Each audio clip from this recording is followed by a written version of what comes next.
Hi అండి, welcome to cook with me channel.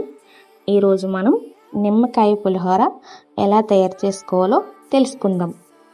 ఈ నిమ్మకాయ పులిహోర తయారు చేసుకోవడానికి కావలసిన పదార్థాలు: పచ్చిమిర్చి 4, ఆవాలు 1 స్పూన్, జీలకర్ర 1 స్పూన్, వేరుశనగ పిడికెడు, అల్లం చిన్న ముక్క, బెల్లం చిన్న ముక్క, నిమ్మకాయలు 4, కరివేపాకు, పసుపు తగినంత, ఉప్పు తగినంత, అలాగే ఆయిల్. ముందుగా స్టవ్ ఆన్ చేసి కడాయి పెట్టుకొని 2 టేబుల్ స్పూన్లు ఆయిల్ వేసుకొని, ఆయిల్ వేడెక్క దానిలో పచ్చిమిర్చి, ఆవాలు, జీలకర్ర, వేరుశనగపప్పు, అల్లం, కొద్దిగా బెల్లం ముక్క, కరివేపాకు వేసుకొని బాగా ఫ్రై చేసుకోవాలి.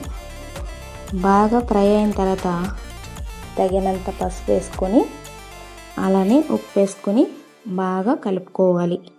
బాగా కలిపిన తర్వాత ఇది కొంచెం మగ్గిన తర్వాత దీనిలో నిమ్మరసం వేసుకోవాలి.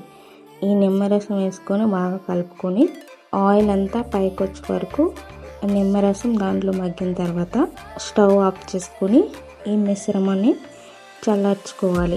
కడాయిని పక్కన పెట్టుకొని దీనిలో అన్నం బాగా పూర్తిగా కలుపుకోవాలి. బాగా కలిపిన తర్వాత మనకి ఎంతో రుచికరమైన వేడివేడి టేస్టీ నిమ్మకాయ పులిహోర రెడీ అవుతుంది.